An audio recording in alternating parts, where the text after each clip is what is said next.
But somebody else who could come back to Star Wars. We talked a little bit about Sam Jackson coming back to Star Wars, and maybe in a future movie. There may be a future movie that Damon Lindelof could be involved in.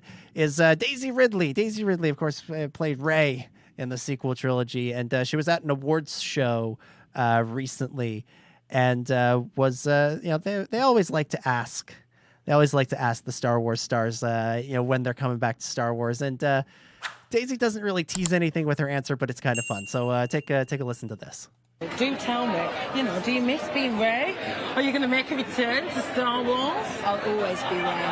Oh, I love that. Soundbite. Well, enjoy BAFTA, and great to see you. Lots of love. She was right. It's a soundbite. It's a great soundbite. I'll always be Rey.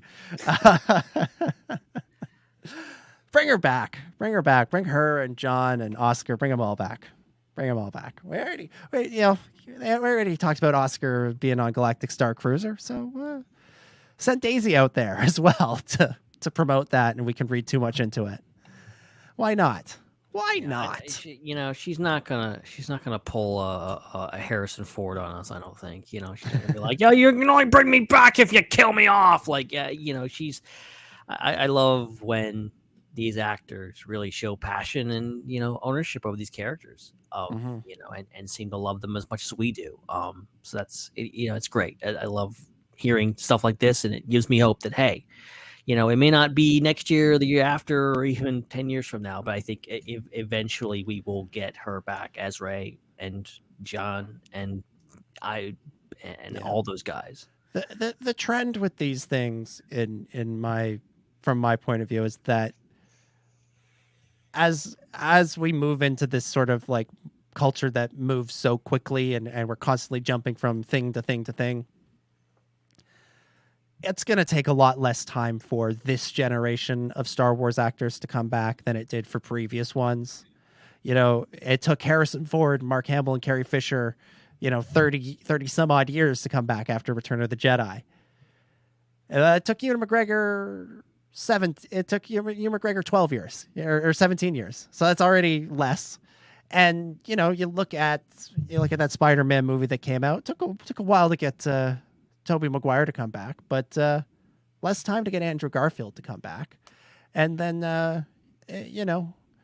there's a voice in the Doctor Strange trailer that sounds a lot like somebody who played a Marvel character for a long time and then swore they were done playing it after a very successful movie. So I think it's likely that when Episode 9 was coming out and when it came out, we all said, "Oh yeah, we'll get him back in 20 years." I mean, it's been 3. It wouldn't shock me if 3 years from now we're like, "Hey, did you see the Daisy Ridley appearance on the post sequel trilogy show on Disney Plus? What an exciting thing that happened." I think that's more likely than it was in the past. I think we'd be remiss to discount both positively and negatively from certain points of view the effect of like online chatter and people talking and people saying things, and the discussion over the past 10 years around the prequels has vastly changed because people of that generation that grew up on those movies, myself included, got online and started talking about them. Now kids are basically born with cell phones in their hands. So like, I think the kids that love the sequel trilogy are probably already online talking about it. They're just, there's just going to be more and more of them as we go along. And there will be a vocal majority before long of people saying, "Hey, I want Rey back. I want Rey Skywalker. I want Rose. I want Finn. I want Poe, whatever." Yeah.